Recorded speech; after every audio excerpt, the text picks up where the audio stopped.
leaving Granny's. It's 2:26 now. This snow is all well over a foot deep here on S23 going from Granny's to Oakley.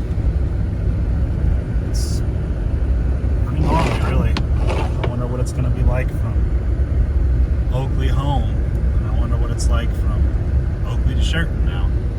Because if they run this road with a truck, they're going to go from like the airport to the county line, and there's been nobody do that, so I know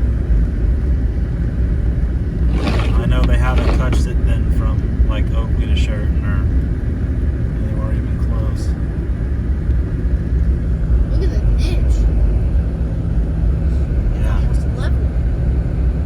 Yeah, there's no way you could drive a car down this highway like at all. The snow's too deep and you'd be pushing it with the bumper and be dragging it. Snowmobile in the back, kid one. I would hop on that thing right now. Damn. That would be fun.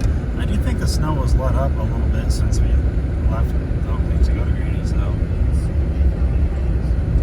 Visibility is better.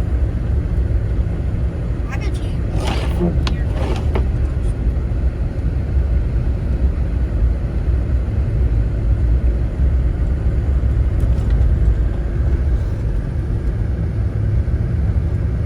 This almost looks, this is better though.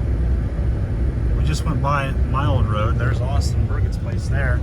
And this, it just suddenly looks like it's been bladed recently.